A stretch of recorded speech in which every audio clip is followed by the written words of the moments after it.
What's up, A to Z Sports Live on a Friday. Glad to have everybody along this morning. Sam Phelan, Austin Stanley talking about a major red flag that has developed with a top quarterback prospect in the upcoming NFL draft. And Sam, thank goodness we are just less than 1 week away from the NFL draft, as the third round is next Thursday coming up. Well, I guess it's now just Thursday because today is Friday. So Thursday, the NFL draft kicks off in Kansas City, and we'll have tons of coverage for A to Z Sports and what we've got going on for the NFL draft for Thursday night, for Friday night, for all day Saturday, as the Titans try to see what direction they're going in with the quarterback position that we've been talking about now for several months. So now we're going to discuss CJ Stroud's major red flag and what it means for the Titans NFL draft. And I saw somebody in the YouTube chat before we went live in the waiting room saying, what's the red flag? Then somebody guesses, oh, it's because he was late to lunch and he didn't go to the Manning camp. No, that's not the red flag that we're talking about. We're not blasting CJ Stroud for whatever miscommunication happened with the Manning camp. This is about something that Jack and I talked about last week, Sam, with the S2 tests.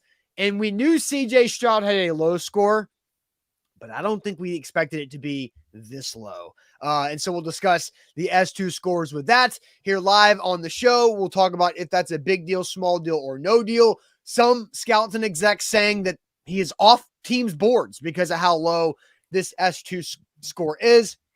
So we'll get to that. And then we'll also talk flash or trash with the Arizona Cardinals revealing some new jerseys. And those were, I think I definitely know where everybody's going to lean on that one. So let's get this thing going here on a Friday. It's also a Friday, which means ain't that good news to wrap up the show. So Sam, let's get it going. Hey, yeah, happy Friday. And you hit the nail on the head with the excitement about the NFL draft. It's about time. Like we've gone through this offseason. We have, you paid our dues to the NFL here by, trying to speculate and cover and discuss everything that could happen. I'm ready to get some results and some picks walking across the draft stage in Kansas City. So we're close. And so if you're joining us today or joining us for all of our shows next week as we continue with our draft coverage, make sure you are sharing the show as you go. So if you're tuned in on Facebook, hit the share button in the bottom right corner. On YouTube, take that link, send it to a friend, send it to a group chat, find a Titans fan or a football fan in your life and send it their way, because that's the best way to grow the A to Z Sports family and support the show this morning. So sharing is caring. Make sure you get that going before we get started on a Friday. Yep, let's do it officially. Welcome into A to Z Sports, powered by the BetMGM app. I'm Austin Stanley. He is our Titans reporter for A to Z Sports.com, Sam Phelan.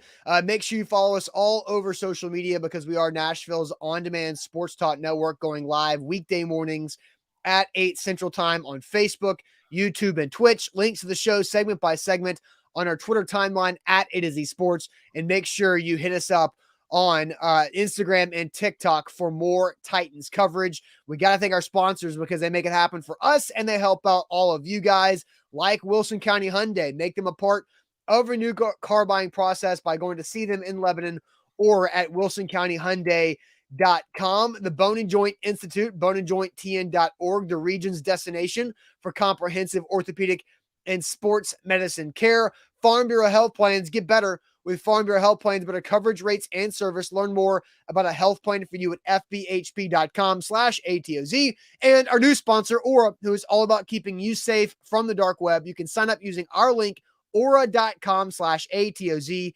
aura.com/ATOZ, for a 2-week free trial and see how many data brokers are sharing your information, and get those data brokers to stop sharing your information right there. So immediately, Sam, I see Big Jeff, Ohio State fan Big Jeff, says, can't wait to see what major red flag for Stroud is.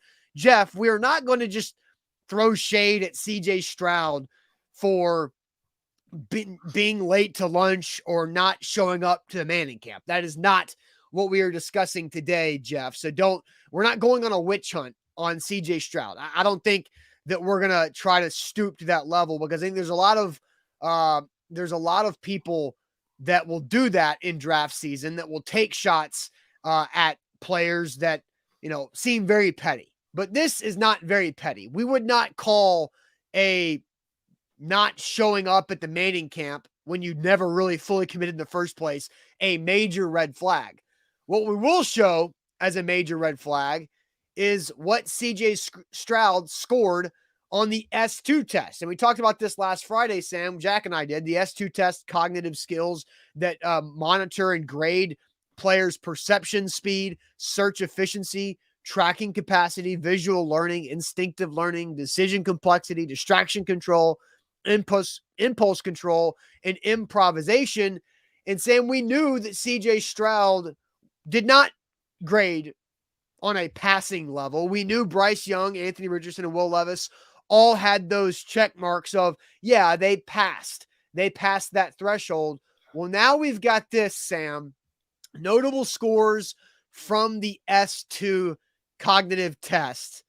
And CJ Stroud not just didn't pass, but he bombed this thing with an 18% out of 100. Bryce Young with a 98, Anthony Richardson 79, Will Levis a 93, and Hendon Hooker with a low score of 46. And so there's a lot to pick apart here, but that major red flag, Sam, is right there that CJ Stroud didn't just have a low score, but he bottomed out with an 18 out of 100. That has to be a major red flag. Well, yeah, I mean, and Jeff says like, oh God, this stupid test again. And I'm not surprised if there's a lot of people that feel that way, that feel like this is just a test. And here we go again with another one of these stupid tests. But I think you and I are both in agreement that the S2, at least in theory, is very different from some of these tests that we've seen in the past that are more of like IQ tests. I mean, the purpose of this is to test some cognitive skills that you showed right here, which are applicable to the quarterback position. I mean, there is a reason that quarterbacks test higher in the S2 than every other position in the NFL by a substantial margin. And the second best are safeties, because these things like perception speed, search efficiency, visual learning, tracking capacity, like those are things that those positions do on a down-to-down, play-to-play basis on a football field. And you have to excel at in order to be like a truly like good player at that position. Now, does your test result mean that you can't excel at those things at the NFL? I wouldn't say that there is a precedent for that, but Austin, like here is something from this new study as well, that the S2 people will say, hey guys, that guy graded high on this test. The guys that grade high on this test don't always play well, one club executive said, but we've never had somebody grade low and play well. Stroud scored an 18. That is like red alert, red alert. You can't take a guy like that. That is why I have Stroud as a bust. That is a conjunction with the fact, name one Ohio State quarterback that's ever done it in the league. Now, I don't believe in the Ohio State thing. I think it's different. 5 years ago, Ohio State is different from today, Ohio State. Like 20 years ago, Ohio State, right? And I believe in Justin Fields. So like all these schools that don't have a quarterback that's done it in the league, you haven't had one till you do have one. And we've seen that with Alabama in recent years as well. So that means nothing to me. But I do think it is notable to say you might not know what this test is yet, but it is at least concerning that nobody has scored low on this test and like succeeded at the next level so far. I mean, it's in the infancy of its kind of like, well, there's 7 years of data on it is what we're looking at, Sam. And I go back and I'm trying to, and this, where we got those quotes is from golongtd.com. Bob McGinn went through and is going through a lot of his research and what he's hearing from scouts and other NFL personnel and execs about these quarterbacks. And so, he brings up the S2 scores that he got from some of his sources. And there's other quotes like this, that, Joe Burrow played and tested very well on this S2 test, which is a 30 to 45 minute exercise conducted on a specially designed gaming laptop and response pad that can record reactions in 2 milliseconds. And so it measures how they process and make split-second decisions, which I think for the quarterback position and what we've talked about in the past with the safety position, it does and should translate. If you score high on it, you have a better capacity to play the position, but it doesn't mean you're going to succeed. But if you score low on it, then you're going to have some holes in your game. And so when people talk about Joe Burrow and how he goes about things and how he has a feel for the game, and Bryce Young has a feel for the game, they see the S2 test show up on the field. And one exec said, and one source said that CJ Stroud, when you look at his film, knowing that he scored this low in the S2 test, it kind of makes sense overall. So, I don't, this seems like being that low on the S2 should be a red flag. But let's go ahead and ask, well, real quick. There's just a bunch of comments I want to get to. Because people mocking this, right? Like gaming laptop and quick decision making. Kyler probably got a 100% from all that Call of Duty. Maybe so. But again, like, remember what we're saying here is that just because you score high doesn't mean you're going to be a great player. But if you score low, they haven't had a player be successful. And so you can make all the jokes that you want about these tests, but what is the game? It's physical and mental. We've all heard the cliches, and it's getting even more analytical and even more mental from a quarterback position that has to process and make decisions in their head to act out with their body, right? And so, like, this has to go into effect of how you evaluate quarterback prospects. Yeah, I don't think this is like a tried and true formula yet of, like, the S2 is, produces results. And like, if you test poorly on the S2, you can't be a good quarterback, or the quarterback that had a higher score is definitely going to be the better prospect. Like, I don't think we're at the point where this has proven itself enough yet, but CJ Stroud is going to be a very, very interesting case study for the S2 believers out there and the people that, put a lot of stock into this test, because it is kind of a new age thing that uses some newer technology and kind of tracks some different, like you said, like I said, it's not an IQ test, right? It's testing your brain's response speed and cognitive skills in a few different areas that are essential to playing a quarterback. Like, when you drop back in the pocket, your ability to process information, track coverages and wide receivers, make quick decisions, have a good reaction speed. Like, those are the things that put a good physical quarterback into a great quarterback, because they have those intangibles that I guess don't show up in a NFL combine, right? So it will be very interesting to watch how Stroud translates now, knowing this information. And now that these scores are becoming more public every year, like, this is the first year that I have really heard about S2 going into the draft. This is not something that I feel like has been discussed. I mean, we've heard it, right? Like you said, Joe Burrow did awesome. The rumors Justin Fields did awesome on it, but that was kind of like after the fact that we've heard those like praises of them. Yeah, nobody knew Brock Purdy scored high on this until he ripped off 9 straight wins with the 49ers. Yeah. It wasn't relevant until it was relevant. Right. And so I mean, again, we don't know. Well, we don't want to put too much into this too early, but like, you look at the numbers, right? So yeah, Brock Purdy did what he did. What if Jake Haener becomes a really good quarterback that comes out of nowhere this year? Like, now what can you say about the S2 other than, hey, it's been right in our faces with two of the last guys that, and like, I'm not here to say Jake Haener is going to be that guy in the NFL. I don't know, but 96 on the test is a very good score. And knowing what we know about Brock Purdy and Joe Burrow and what we think we know about Justin Fields and obviously Drew Brees, who's the all-time highest scorer, I believe. What does that tell us about the results of this? And CJ Stroud, obviously, for the other side of things on, can a low-scoring QB translate? Yeah, and that, I don't know. And that's going to be interesting. And Top Tier asks who confirmed these scores. And again, all we can go on is what is being reported. And Bob McGinn is who put this out there from golongtd.com. He's covered the NFL since the early 80s and for multiple outlets on a local and then national level. And so it's not exactly like Bob McGinn's just some hack out here. He's getting these from sources, because even the Wonderlic wasn't public information until somebody leaked it out there. And the Wonderlic is crap. I mean, it's an IQ test. Like, it was a test that was developed like 50 years ago. Yeah, that was good for 50 years ago, and then quickly got outdated. But it was what they had to start with. It was the beginning of all this here. Yeah, and I mean, you see all the time quarterbacks that tested terrible on the Wonderlic that were very good NFL quarterbacks, and it became known pretty quickly that, hey, these things don't have a correlation. But in the small sample size that we have of S2, there seems to be some sort of connection here. And it is why you at least have to raise an eyebrow at CJ Stroud, even hand up as somebody who has loved him. He's my favorite quarterback in the draft.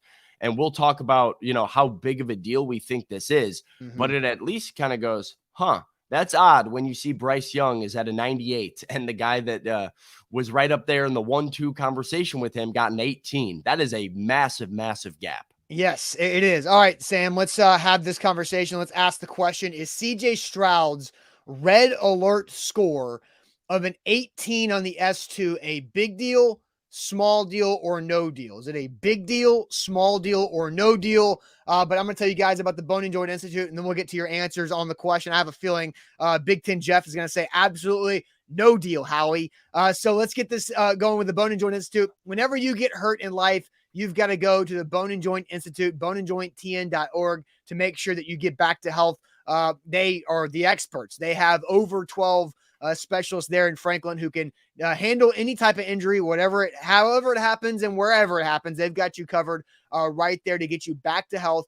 The Bone and Joint Institute has everything under one roof right there in Franklin to make your health and recovery plan easy on you. So you don't have to go all over town to different spots and all over the city for imaging and for testing and for clinic and for rehab and for surgery if you need it.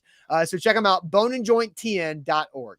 Today's show is powered by BetMGM, the king of sportsbooks, and you can use our bonus code down there at the bottom. It's ATOZ Sports for a great first bet offer with BetMGM, where you sign up using that code. You can get up to $1,000 back in bonus bets if your first bet doesn't win. So if you're looking to get in the sports betting space and you're looking for a sports book that's best for you, get with the king of sportsbooks. BetMGM can give you up to $1,000 back if your first bet doesn't win just by signing up with the bonus code at the bottom. That's ATOZ Sports on BetMGM.com and the BetMGM app.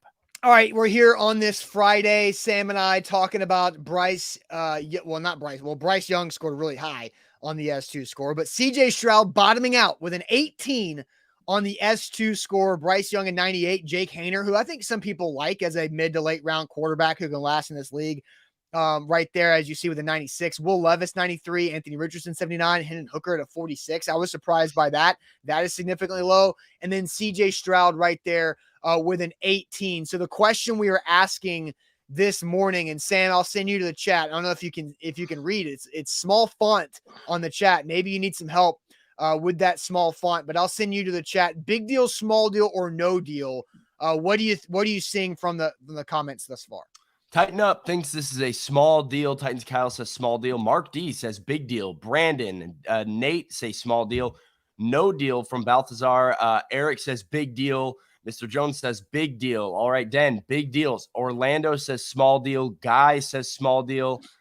Jonathan going off the map here says it's an average deal. Which has to be small. Small deal. I would say that's small deal. Small deal from Jabu. Small deal from Jonathan.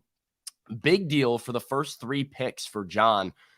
Small deal from Stephen King says more of a yellow flag for him than a big red flag. Small deal, says Johnny Lee. A small deal from Denise, but she does say that it matters. Small from Deborah. Small deal from Jason. Big deal from Duran. Big deal from Jason Brown. History tells us it's a big deal, says Ashley. Very small deal from Demario. Big deal, says Bork. We've got big deal from Trevoris, big deal from Jill, small deal from M&K, no deal, good grief, his tape is a big deal from Tall Texan.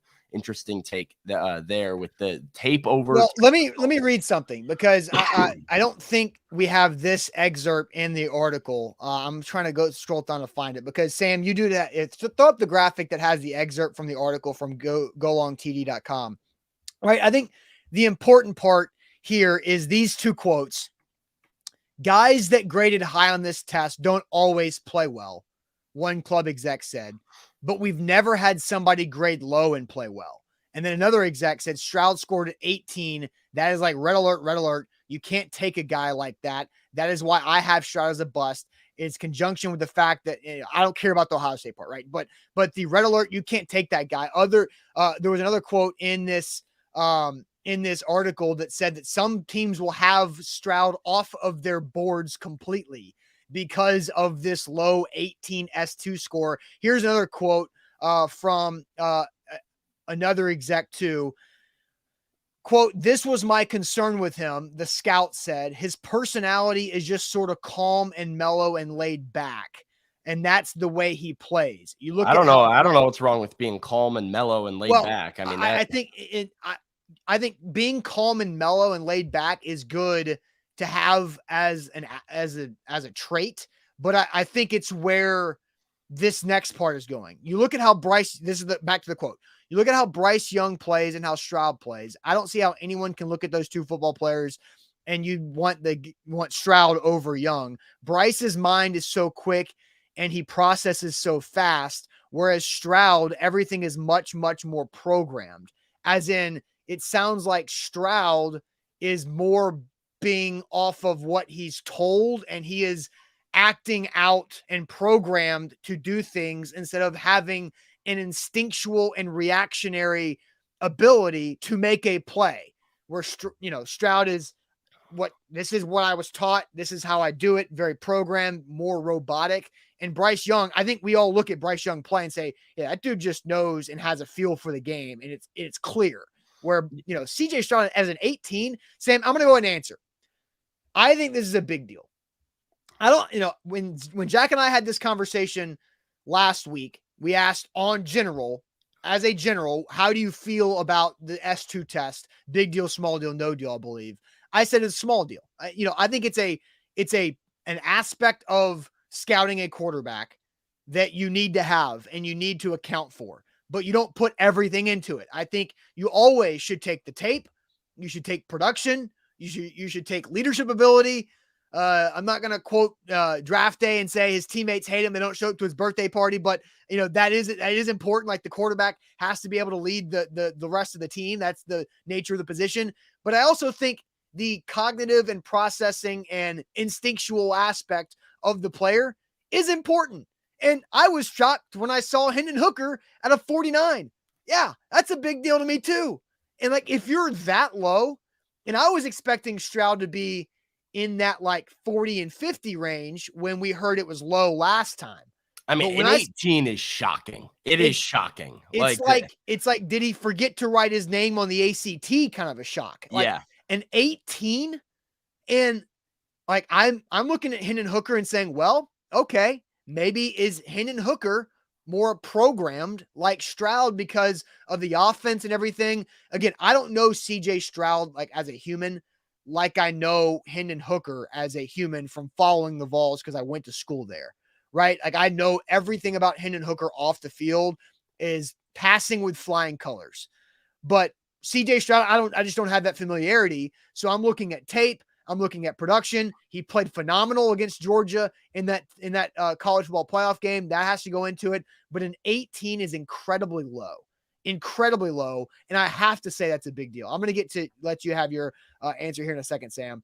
Jeff says, again, we don't know what's on the test. I have a baseline understanding of it. I do. And I feel like I think I told this to Jack last week, Sam, and you weren't on the show. You were a little under the weather, right? So several years ago, Zach and I had a sponsorship with a local eye care. I actually went and saw him yesterday for my eyes, or Wednesday. But they have a sports training facility that helps improve reactionary skills with your eyes and your processing and your physical reaction to things. And Zach and I did this. I think it was like 2018.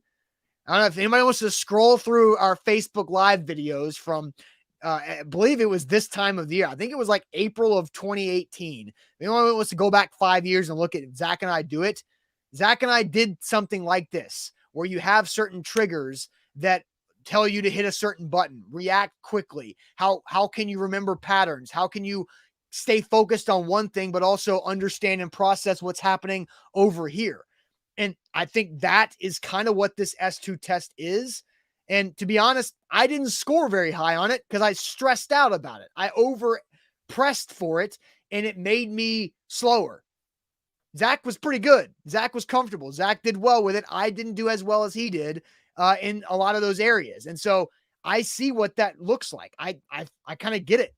And this is developed by Vanderbilt guys. Major League Baseball has done this with hitters in the past before the NFL adopted it. So yeah, I kind of think this is a big deal here. Yeah, so I mean, you brought up one point that I think is really important because when I've told you this before, when we've had discussions about CJ Stroud, is like I watch the tape and I say, what is the con? I'm like, he's big, he's athletic, he's got an arm strength, he's accurate, he's anticipatory, he was overall a winner. I mean, he didn't win a national title, but he had some winning seasons with Ryan Day. And your response was often, well, I think the biggest knock on CJ Stroud is what is that offense and how does having, those wide receivers and that offense and that scheme translate to the league? It's something that has been very common with Ohio State receivers, which, is the knock, right? Like, oh, well, he's throwing to elite guys. I don't put as much into that because I think Joe Burrow was throwing to like as good as it gets. Two of the best guys in the league right now. In the history of college football. And turns out that didn't matter, and he was just damn good.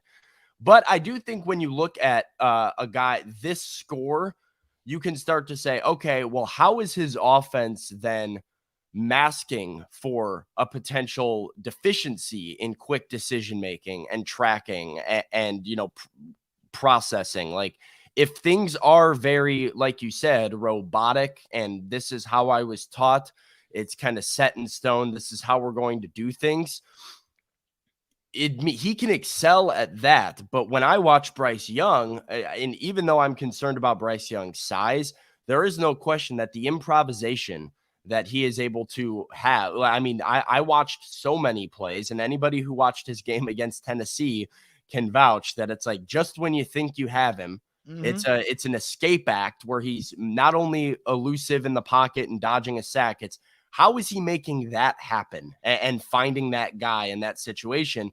And those are the same characteristics that you see in Joe Burrow, Josh Allen, Patrick Mahomes, and these elite NFL quarterbacks right now. So I think this is a small deal because I still, and it's a rather small deal for me, a pretty small deal. I don't know of, and this will be interesting now. Like we said, this is the first year that we've talked about the S2 going into a draft cycle pre-draft. And because it's being talked about for the first time ahead of the draft, this will be one of the first years that I think people are going to start watching this list of guys, this list of guys and saying, well, how is Hendon Hooker as a pro? How is CJ Stroud as a pro? How is Jake Haener as a pro?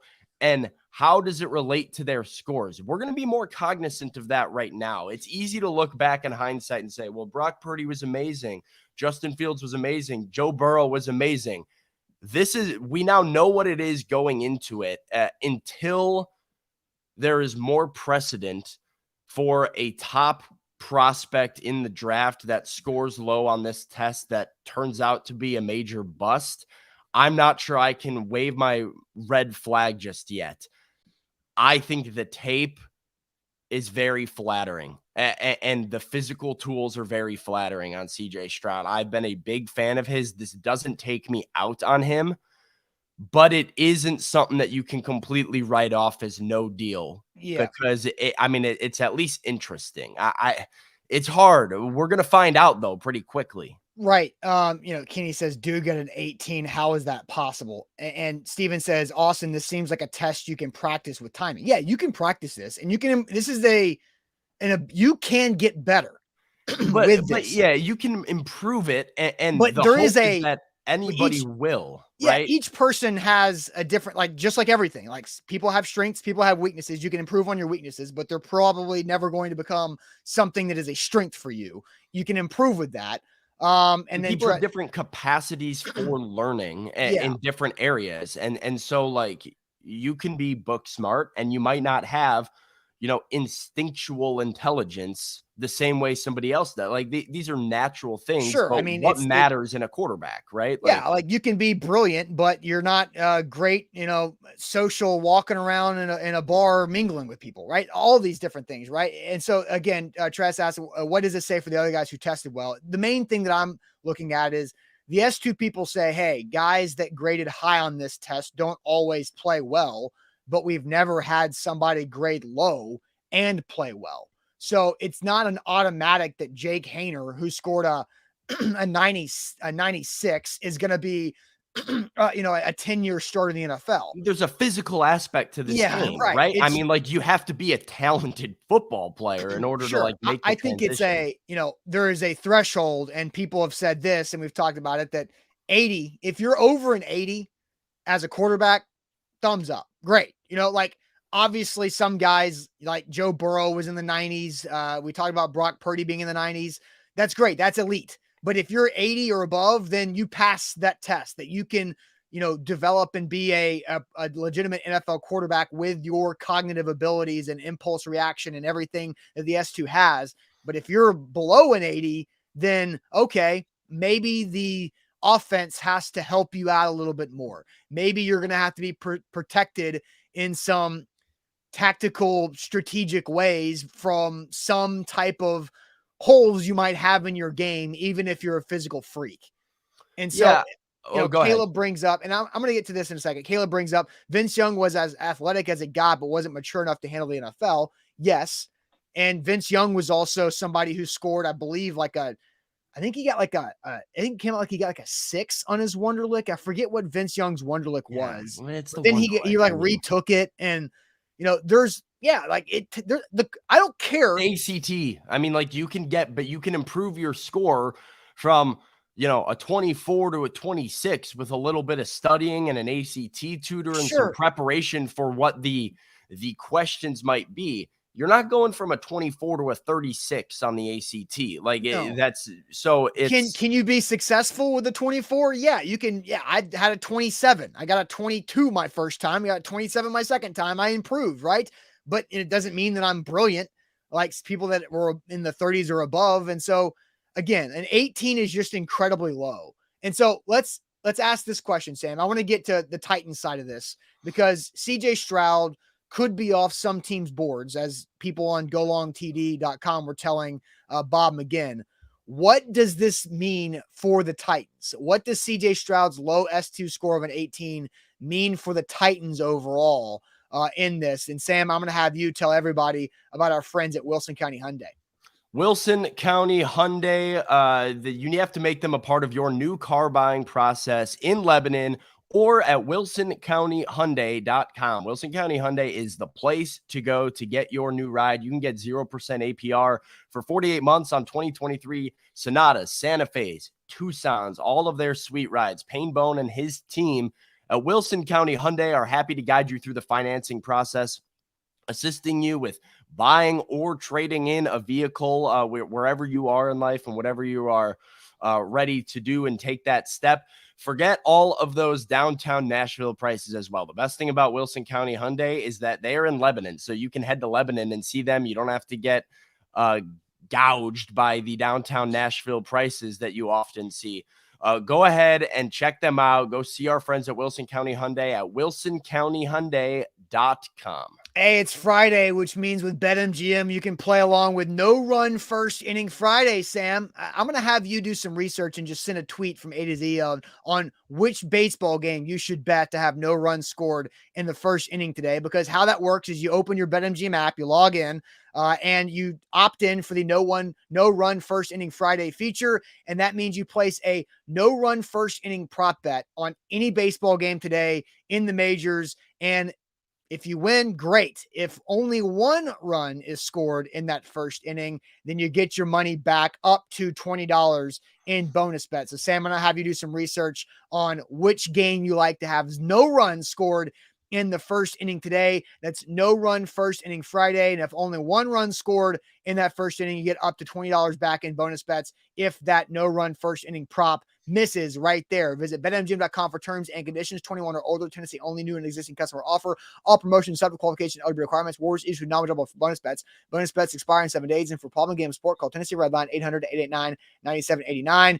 Sam asking this now because we've talked a lot about CJ Stroud having a very, very low S2 score of an 18. Now, how does this impact the Titans draft?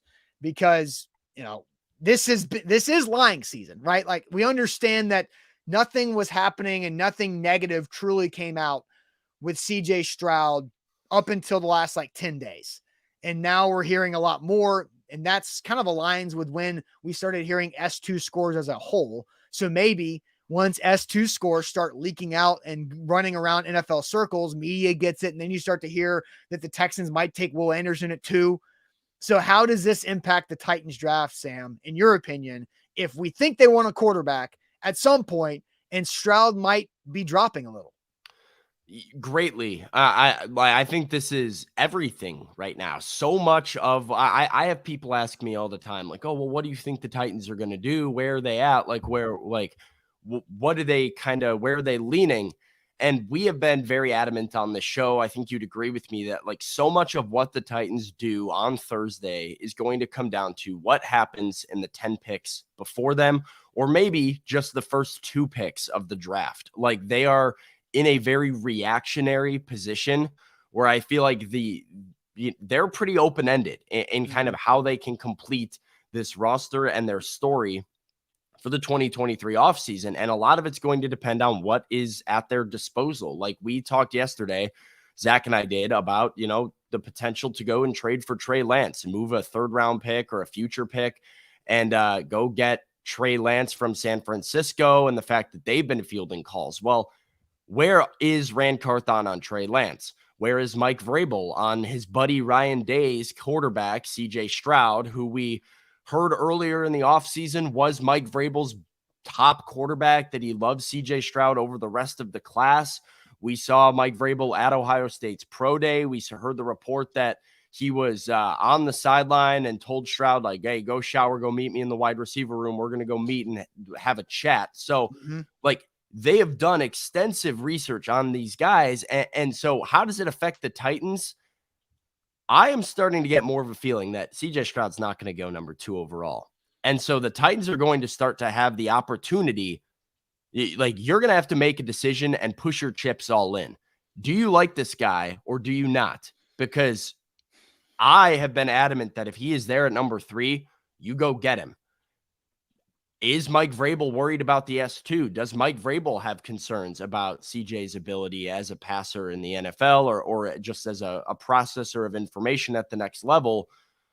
I think he's going to be available at 3. I don't think there's a world where he's available at, say, 11. But who's picking at number 4? Indianapolis.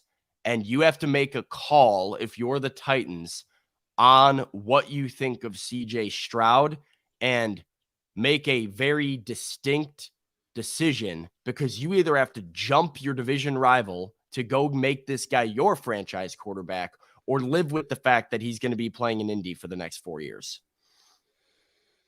So how does this impact the Titans? My answer is, it makes things so fluid and unpredictable, because we've operated over the last 4 months, Sam, that quarterback going to go 1. Even when the Bears held the pick, we knew the quarterback was going to go 1. And with the Texans being at 2, we had a pretty good feeling the quarterback was going to go 2. And every conversation that we've had over the last 3 months up until 10 days ago was about, okay, who's quarterback 3? Is it Levis or Richardson? And which one do you like? Who do you, and then, what about Hooker as QB 5 in this class? So little talk about the Titans and CJ Stroud because we didn't expect it didn't to be seem feasible. And when I first wrote about the rumor that the Titans could go to number 3, I wrote, well, they're not doing it to go get CJ Stroud or Bryce Young. If they did it, it'd be for Richardson or Levis, because let's be honest, there's no chance that those 2 guys are falling past the number 2 overall pick. And sure enough, Like this is a yearly tradition like no other, that there is a quarterback in the draft who receives, I don't want to necessarily like slander. Can it be called slander? If it's true, maybe no, it can't. But like, I think slander for CJ Stroud that I think is unfair the is Manning the stuff is Manning crap. camp It's stuff. crap. It is But I mean, stupid. this is what happened with this is what happened with Justin Fields too. Well, like we went into that draft saying it's Trevor Lawrence, then it's Fields. Where does San Francisco go at number 3 with like Zach Wilson, Trey Lance, Mac Jones? And that was the question. You get a couple weeks out from draft, and it's like, well, someone came, I think Orlovsky came out and said, oh, he's a bad character guy. He's a last guy in, first guy out type of guy. And you started to hear different buzz that he wasn't going to cut it. And sure enough, all of a sudden, Zach Wilson becomes the number 2. All of a sudden, Trey Lance goes at number 3. And the draft board gets completely shaken up. So there is a very real possibility you are seeing a similar thing happen here with CJ Stroud, where, perhaps teams do get scared off of the risk. Perhaps he does become the QB3 in this year's draft. And, the Titans, like I said, you have to decide very firm. You can't be like 50-50. We'll see what happens at this point. Like if he's at number 3, you have to either be willing to sell the farm and go get this guy, or be willing to live with the idea that he could torch you in Indianapolis and know we had a chance to go and make him ours. I did see, I think it was the F Word Pod guys tweeted out that, I don't know what sports book it is, but Vegas has Will Levis as the favorite to the Colts at -110 this morning. So, what if this 18 S2 score, are we preparing ourselves to either see CJ Stroud go number 2 the Texans, or CJ Stroud just drop and drop and drop and continue to drop? Like, and who gets desperate enough, right? I mean, like, this is something else Zach and I talked about yesterday. And again, we compared it to that situation with Justin Fields, where the Bears were picking, I think they were like 14 or 15. All of a sudden, Fields falls out of the top 10, and they say, oh, hang on, we have a chance to go get a QB here. Let's make a move and trade up and go get this guy. That's what they did. Like, how far does somebody like CJ Stroud or Anthony Richards have to fall before Washington, Baltimore, like New England, Tampa Bay, New England, like before Seattle one of those again, teams, right? Before one of those teams goes, hey, New Orleans, we didn't think we'd be here, but if it's CJ Stroud at 10 and we can move up and go get this guy, not having to trade up into the top 3, it's very, very interesting how it could shake up everything that we think we know about the draft at this point if he's available after the first 3 or 4 picks. Yeah, Brent says Stroud won't be drafted in the top 10. Book it. I disagree. Somebody says he will not fall on the top. Yeah, somebody's going to trade into the top 10 to get him. But if it's at number 8, the Bears have been rumored to be looking to trade out of number 9. Like Atlanta might trade out of their pick. Detroit might trade out of their pick. Like, so if you're one of these teams that's looking to go get him and all of a sudden he's available at 8 or 9, like somebody's going to move in and go make that trade. Here's what I think.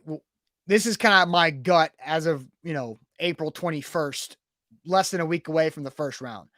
I don't feel like anybody will trade up for CJ Stroud who doesn't have a veteran that's slated to be the guy.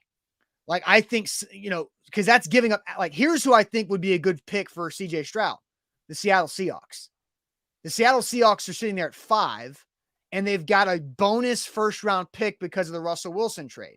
Geno has a contract that looks like he's paid for the next 3 years, but Seattle has flexibility to get away with it after this upcoming season.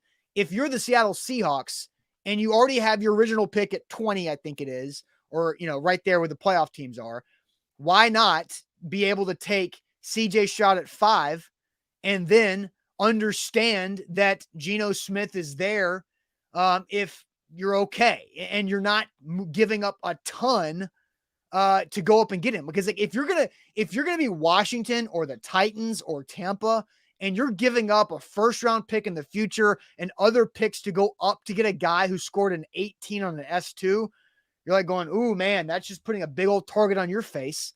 Yeah, it's a right? Like lot, right? Like for if you're mortgaging the future for a quarterback, you have to be pretty sure that he is going to hit and like that he can be the franchise guy. And if you have any doubts about that, you get scared. Like yeah, you're a lot more hesitant to, and so that's where like that question comes in though, right? If you're Washington, you're not sitting here saying we're going to trade with Arizona to number 3 to go take a guy that might have a miniature red flag at the very least. yeah. But do you trade to number 8? Do you trade to number 9? Like where is the threshold for like, okay, the risk is now worth it given what we thought this guy could have been as early as a week ago? For sure. I want to get to some lunch money before we move on to our next conversation here. I know Big Ten Jeff has now flipped over to YouTube to get my attention. I've seen your comments. I was going to get to it when it made sense to get to it, Jeff. I wasn't just going to derail the show while we're having a conversation just because you commented something. But now that he gives us some lunch money, he says, Austin, now ask these Titans Vols fans if they still want Hendon Hooker. Oh, look, I mean, I said it earlier in the show that I was surprised to see Hendon Hooker on this list as a 46 like that. And it's just as concerning. Yes, Like it has to be. absolutely. Like an 18 is bad. A 46 is bad. An 18 is like bottoming out bad. But yeah, like my ears perk up. I look at Hendon Hooker and say, oh, that's interesting. And a guy very similar in those things I talked about with Stroud about like the offense, right? So like the same way people knock Jalen Hyatt as a pro prospect for half of his receiving yards coming on busted coverages and being wide open down the field. Well, Hendon Hooker's stats also got padded by a couple like, Jalen Hyatt's wide open and you or I could stand back there and make that throw given what the coverage was in front of him. So like that becomes interesting as well. Another guy that, played in a very successful offensive system that doesn't test well in terms of his own cognitive recognition. Sure. Now here's something that John brings some lunch money in, says, sounds like he failed intentionally to keep from being picked by the Texans or Panthers. Not many people want to play for either of those teams. The old Eli Manning strategy. I think that is ridiculous. And Eli Manning didn't tank like his combine or tank his testing. That is ridiculous to think that a quarterback prospect would tank their cognitive test to drop in the draft because that's costing them money. It's a lot of money too. It's a lot of money. Like the difference between the first pick and being the 5th pick is a lot of money. $2 million. Like, I mean, it's a big dip. I did see a tweet. I wish I remember who tweeted it because I would love to give them credit. It made me laugh out loud. It was in response to Mike Vrabel meeting CJ Stroud in the wide receiver room. And it was like, as soon as they get in there, Vrabel puts a jersey over the camera and like breaks the camera in half. It goes, all right, here's what you're going to do. We're going to tell everybody you got an 18 on the S2. I'll see you at 11 or something like that. And it's like, it was like, you ditch the Mannings. We tell them you got an 18 on the S2. I'll see you at 11, buddy. And yeah, it was like, that is pretty funny. That is good. Yeah. And Andre saying Eli pulled the Chargers card. I mean, Eli used his Manning name and Arch did the bidding for him. I mean, Eli bullied the Chargers into doing that. That was not, and I think Chris says that was a Mike Herndon tweet. Yeah, that was pretty funny from Mike. If that was all right, yeah, good. Eli bullying a team saying, I'm not going to play for you. I'm going to play for New York. That is an all-time, Manning privilege move there. All right, Sam, let's go ahead and flip to this topic because I think this is going to be interesting because the Arizona Cardinals released some new uniforms yesterday and they've got some reviews. I'll leave it at that. We'll ask you guys flash or trash because here they are. Flash or trash? How do you feel about the Arizona Cardinals new uniforms? We want to hear what you got. You can give a lightning emoji if you think they're good for flash. You can give that trash can emoji if you think they're trash. So get your comments ready to go on what you think about these new threads from the Arizona Cardinals as I tell you guys about our new sponsor, Aura, because we know anyone can find anything about you on the internet, your full name, personal email, home address, phone number, and even your relatives. Sam and I have both signed up with Aura this past several days.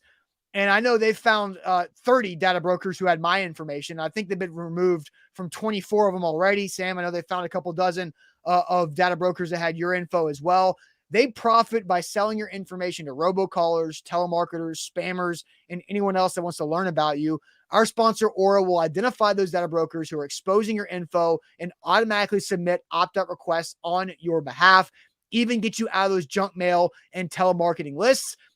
You can get a 2-week free trial by going to our link, aura.com/ATOZ, aura.com/ATOZ. I'm going to paste that link right there in the chat for you guys because it is important that you go to that link, aura.com/ATOZ, for your 2-week free trial. They've got everything you need from internet safety inside of one app, including VPN, password manager, real-time credit and identity theft monitoring, internet parental controls, and protects your devices from malware. So once again, for a 2-week free trial, go to our link for Aura, aura.com/ATOZ.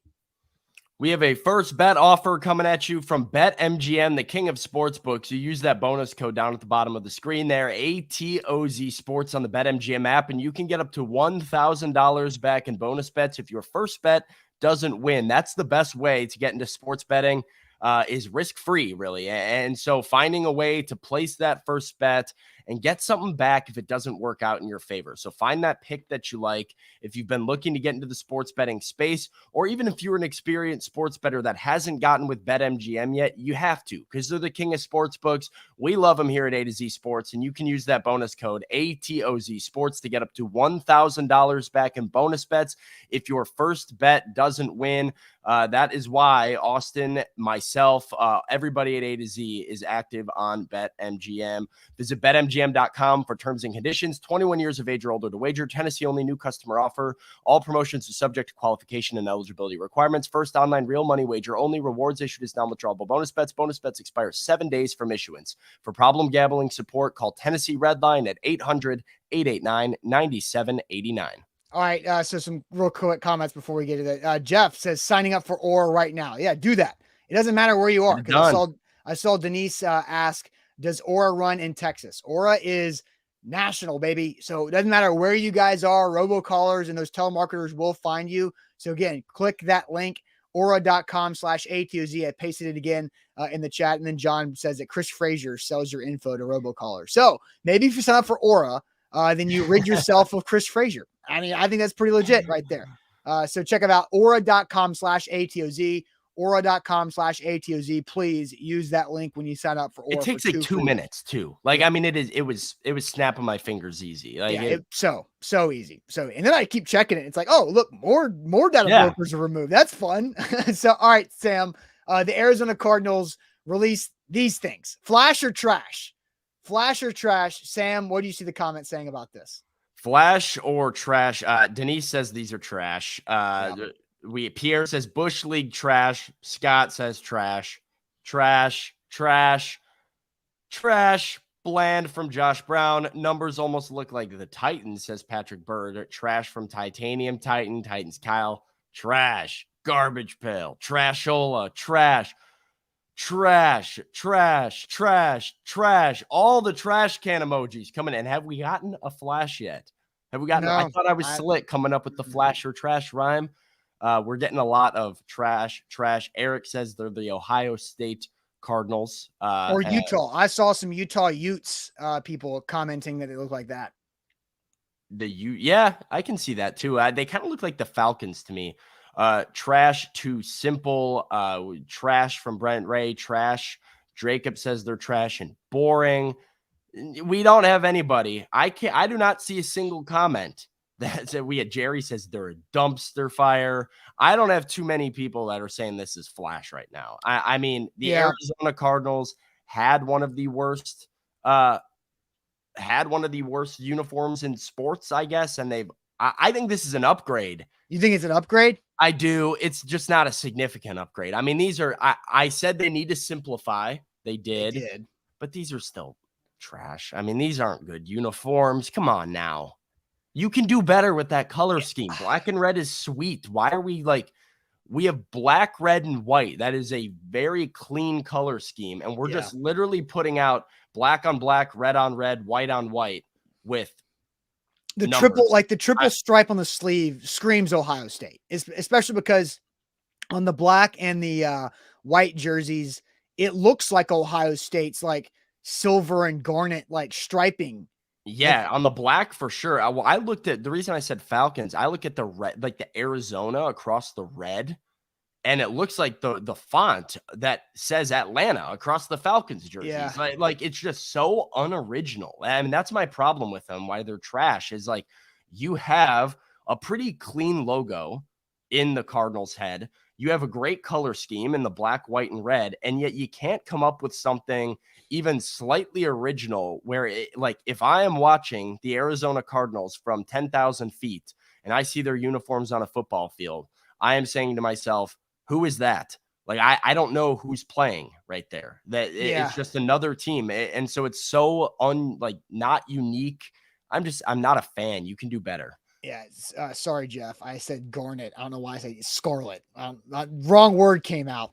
Real weird. But anyway, it does look like the black helmets for the Cardinals look pretty clean because they've got the yellow beak poking out of the black helmet. That looks cool. I just think here's my reaction was this is like a lot of work goes into new uniforms for the NFL. Like it's a multi-year process. I remember learning about that when the Titans did it 5 years ago, it's been a long time, 5 years. And I'm like, that's what you came up with? Like that, like you put all this effort, all this time, money, resources spent of, there's so much design and that's what you came up with? Like I know we had the conversation about good jerseys and bad jerseys, but have we seen many, like, I guess, jerseys that were like an updated jersey that we liked, that were clean updates? Like, what is an example of very like incredibly clean, you know what I mean? Like a tweak to a jersey that we were like, oh, that's a huge improvement. Well, I thought that the Titans was a huge improvement. Like their old two-tone blue was significantly outdated. It smelled like the 90s and they upgraded. Now, I think I have personal issues with some of the numbers and the fonts with the numbers that are hard to read. But I think if you strip away the number font, the swords on the shoulders and how the Titans went about it, I think it looks good. And I like the Chargers update. I know everybody loves the Chargers jerseys, but they got a lot of criticism for moving past like the iconic, like Thunderbolt kind of like scheme that they had going on. But I think their current ones are like they're okay. I like the dark blue that they added. I think it's a good tweak. I don't know. Can you think of another like freshly updated jersey that is like really good? I don't know. I don't know. One of my lights just went out. I don't know what's going on. I see that. Now you're looking a little spooky with your Super tiara shadow. on. Yeah, I know, right? That was 57 minutes, 44 seconds. We were trying to see how far we could make it into the show. Austin, I do want to get to some of these super chats real quick because there's some of these that we haven't gotten to yet. You did talk about John saying he failed intentionally to avoid being picked by the Panthers. We had a follow-up. I'm trying to find it right here, but Nathaniel said, do you think it's possible he bombed on purpose to get drafted by a more appealing team? I think the consensus is no. Like no. You are a draft prospect. You want to go as high as possible. And failing the test is absolutely nothing for you except cost you some money. And especially when there is a possibility that you could be drafted by a good team that trades up for you. Like you never really know. Kane said that he calls BS on the whole CJ Stroud deal with the S2. Remember the Wonderlic test? Peyton Manning scored below average. Look how that turned out. So this test will determine the unknown, which we kind of said that this is different. He said, you dismissed the Wonderlic being invalid. How can you be so sure this test won't become invalid? How did he become a top draft pick with this issue? It's a good point. I mean, and that is why I have this being a small deal, because I think the film on CJ Stroud and the body of work in college warrants the price. But yeah, I think I also look at 7 years of information and the fact that anybody who's scored low has not had positive success. Yeah, well, we need to talk about, like, what is the difference between this and the Wonderlic? Like, why do we dismiss the Wonderlic, or why do I dismiss it? I mean, it was an IQ test. Like, it was an intelligence test. And I don't think having a high IQ or being smart is a tangible like thing that correlates to good quarterback play. Not completely. Like, Not like there is there's a threshold of intelligence that you need. can be a not very intelligent on an IQ scale, ACT scale type of person or type of guy that has some of the intangibles for a quarterback, like quick processing information or like, and so the Wonderlic is trying to kind of take some of the characteristics of QBs that prove to be important on the football field. And Kane, we don't know for sure. We could look at like 3 years down the road and say CJ Stroud's an amazing prospect. We really can't put too much stock into the Wonderlic because remember when he bombed it. But I think it is at least at this point, because there hasn't been a player test that poorly to end up turning out as a good NFL QB in 7 years of conducting the test, that it is at least a body of work big enough to start, having a precedent and having the conversation. Yeah, for sure. Let's see if this is the Big Ten Jeff saying about Hendon Hooker. And then John said, sounds like Vrabel games. I don't know exactly what he meant by that, but potentially Mike Vrabel playing games with people. Maybe could be. It goes back to the Mike Herndon tweet.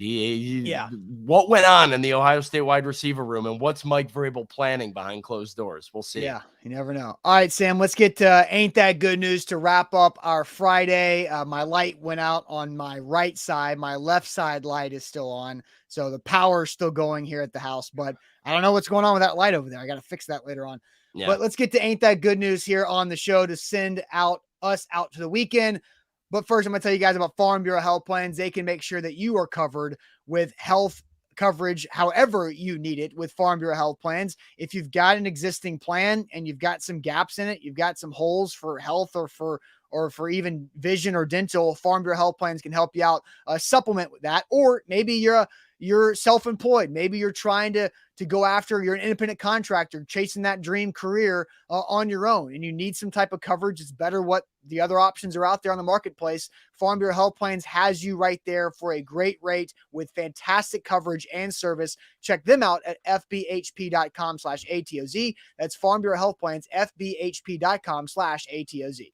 Use the bonus code ATOZ Sports on BetMGM and BetMGM.com to get up to $1,000 back in bonus bets. If your first bet doesn't win, that's the best way to get involved with the sportsbook, with the king of sportsbooks. So BetMGM, you use that code, you place your first bet. If it doesn't hit, you can get that money back up to $1,000 as a bonus bet. So go ahead and get with our folks at BetMGM and find out why they are the king of sportsbooks.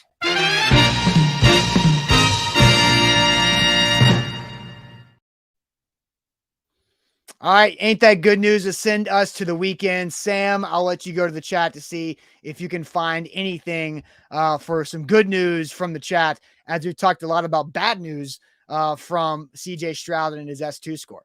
Well, I think this is Patrick turning it around, saying, ain't that good news that Stroud drops that score? He scored low, so we can drop to the Titans. So maybe...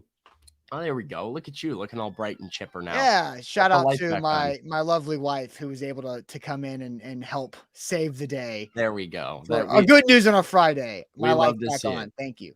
Let's see. I don't know if this is this Mr. Jones's good news that there's a Panic at the Disco music video about to break out, that we're about to drop a Panic at the Disco. Okay. Alan wants me to do the one chip challenge. Nope. Thoughts on? Yep.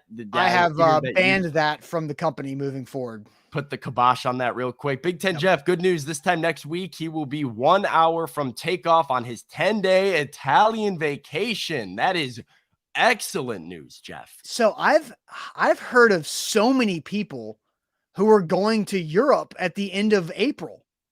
It's a good time. This is the best time to go. I mean, I was in Italy in but that was July, like June, right? Or July. I was in July. Yeah. Most of July last year, I was in Italy, and as lovely and excellent as it was, the one thing, it was hot as all heck, and there is very limited air conditioning in Europe. So they tell you, go in the fall or go in the spring before it gets to like deadly temperatures out there. It makes it a much more enjoyable experience. So Jeff, I hope you have an excellent time. That sounds fantastic. Enjoy the 7-hour time difference and maybe tune in on A to Z Sports at 3 p.m. from Italy somewhere. Yeah, Jeff will have to watch our draft coverage when he's over in Italy, or maybe on the draft will be happening while at 2 a.m. for Jeff while he's he'll get the Thursday, he'll get the first round, but then he'll have to fly in and maybe watch the second and third round on the plane.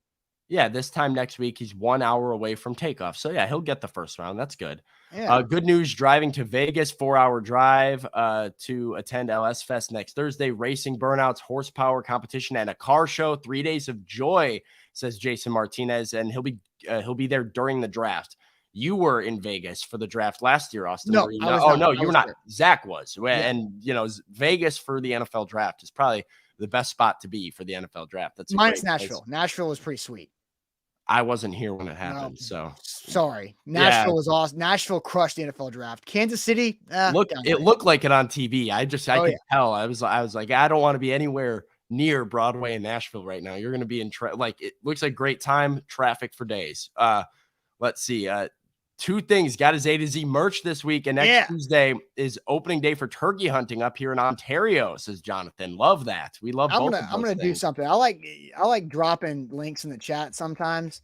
And let me I think he's got some A to Z sport. Look at his profile picture down there. Look at Jonathan's sharp looking profile picture with that A to Z hat on. That's right. Like he's got a nice shirt on. Yeah, that's looking good. I like that a lot. I'm gonna do some more. I'm just gonna post that merch link right there in the chat, and then I'll just add this too if you want to use this code AZ30 when you check out. How about 30% off for people? Why the hell not? Happy Friday. Stephen King says good news. It's his dog's birthday. Going to give her doggy ice cream later. Nice. We love it. The doggy ice cream cups are just such a great little treat for the furry friends. Good news, NBA playoffs and Davis versus Garcia boxing match this weekend. I'm fascinated by this Davis-Garcia match. Like, this is, I don't know how much you know about this, Austin, but this has kind of been social media beef turning into like a marquee fight. So this is going to be fun. And I have no idea who I want to win or think is going to win. It'll be good, though. It'll be headline either way. Mm-hmm. Let's see. Devin said, started my job with a new mortgage company. So if any Titans fans other than Jeff need a home loan, I got you. LOL. It's a little troll for this guy, Jeff there, but congrats on the new job to our guy, Devin. Let's see. Give Sam Monaco. He's Mr. Peanut. Do I have news for you, Jason? This is good news for you. Just don't burn your eye out. I've got it ready. It's just, it doesn't stay up there. It's difficult. Yeah, it's hard. I don't know how to work this thing to get it to like hang up right here. That's okay. Tough. Trey says good news is Middle turns 5 this week. Tons of good news. Couldn't have a better day with them. Took them out of school. A total yes day. Nothing like watching them light up. Ethan says good news. Going to see Morgan Wallen. MB, good news. One more week until we get to discuss the position the Titans actually did select. Yeah, next Friday morning is going to be I can't wait to actually have a draft pick to talk about. Oh my gosh. Yeah. Hey, my little brother in the chat, his good news, picked up his hearing aid yesterday and can hear out of his right ear for the first time in over 2 years. So he's surprised to me. Yeah. I did not know you were getting that. That's congratulations. Cause that's been a deal for several years there on getting that thing fixed. So Sam, what is your good news this week? My good news, I'm going to be honest, I didn't prepare good news right here. I have what your good news should be. You have what my good news should be? If I were you, I know what my good news would have been. All right. Did you not ride in a race track? Yeah, in a race car 2 days ago? That's a good one. That's a good one. Good news. I always view the good news as like something that's about to happen. I was like, I don't really have huge plans for this weekend, so I didn't. That is a good one. Yeah. Wednesday, I had the pleasure of being at the Nashville Super Speedway representing A to Z Sports in our new relationship that we're trying to continue to improve and form with the folks over at the Speedway. And they were excellent. They allowed me to attend one of their media luncheons, got some media availability with a few different NASCAR drivers and built the Cup Series, Truck Series, and Xfinity Series. And then we got to cap the day off by doing some hot laps in the official NASCAR pace car, which was pushing well over 100 miles an hour around the track with some serious horsepower. And I mean, these guys are just incredible. These drivers, how they're flying around the track. It feels like we're about to burn out at any moment. I've got Ben Rhodes of the NASCAR Truck Series, former Truck Series champion, in the car with me, and he's telling me, hey man, if we touch that yellow line right there, we wreck. And I'm like, Ben, we are an inch from the yellow line. And he's just like, yeah, I know, we're good though. Like, this is right where he's like, you touch that line, you wreck into the wall. You stay above it, you're right where you want to be. Just really impressive stuff. And a lot of fun to get a chance to ride in the car with them. You're getting real close to the wall. And I was just like, how do you do this every day, all day for your job? It's intimidating stuff. Yeah, that it looked cool. Like, I was excited that you got to go do that. So Rooney asked, when am I going? Because one of my Christmas presents from my wife was I get to go drive a race car at the super speedway coming up at some point, whenever I have a second to go do it. Well, listen, we had an open invitation as well from the folks at Nashville Super Speedway that they gave to me that, at A to Z Sports, we are welcome to kind of go check that out and go have that same experience. So, we got to send Zach out there too. Like, we got to get people in these cars and because it was very, very cool. It's not like, I don't know, it's just different than you expect. But yeah, good news that I got to do that. That was awesome. Yeah. And we will definitely, Jacob, bring cameras for that. No doubt about it. So my good news is that we are approaching draft week and we have tons of plans for our draft coverage, and it's going to be so deep and so strong across the board. We're going to unveil and reveal all the details of our draft plans, multiple live stream shows that are going through on the entire drafts on Thursday and Friday nights, including, we are going to be on here reacting to what the Titans do and preparing for what the Titans do as well. Buck will be at the facility on Thursday and Friday, and Sam will be over there on Saturday. The draft weekend, guys, is my favorite sports weekend of the year. That might sound ridiculous, but that's for me, the draft, because it's the combination of college football and the NFL coming together for one big weekend where you get experts all over the place talking about different transitions and stories and everything. So getting into draft week is my good news, because next Friday, we're not going to have time for good news because we're going to be reacting to whatever the hell Rand Carthon did in the first round or what he didn't do. And then we're talking about, the second round pick, if he still has it or if he traded away. So that is my good news, is that we're about to get ramped up for NFL draft week. And it's going to start Sunday night with A to Z Sports Primetime and Buck Rising. He's got that thing lit and ready to go. And we're going to have a big time week plus here, as in practice starts next month too. So we're just getting right there into football again. That's the thing that I'm excited about. Is like, yeah, you have the draft, and the draft is such a period of excitement where you just see all the player comps and you're like, what could this guy be like? And like so many of these guys, it's the beauty of the NFL too, that they're going to play right away. And so you're going to see them on your favorite team in the uniform and hopefully see them excel. And yeah, the draft is also a signal of hey, we're here. It goes very quickly from the draft to rookie minicamp to OTAs, kind of segueing into the summer. And then you're kind of breathing down the neck of training camp. So the draft is kind of the trigger for us being back into the swing of football season and kind of having a lot going on and a lot to talk about and break down regarding the Titans and the rest of the league as really starting Thursday, this week.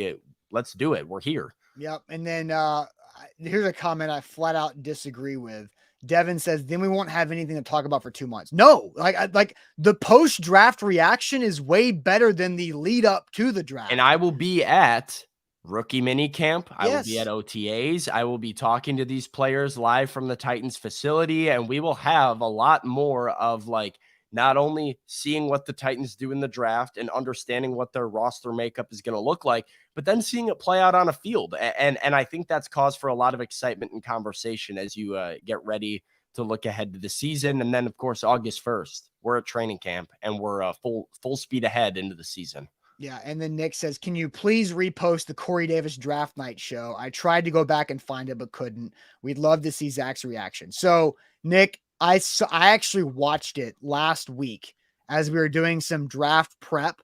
I searched it on Facebook and I found it. So it won't be on YouTube, Nick, but it will be on Facebook from April of 2017, where we were live at a sports bar. On Facebook. You got to scroll back to April of No, Facebook. you just search it. You can just search yeah. A to Z Sports Nashville Titans draft reaction, something like that. Go to live videos and you'll find it somewhere.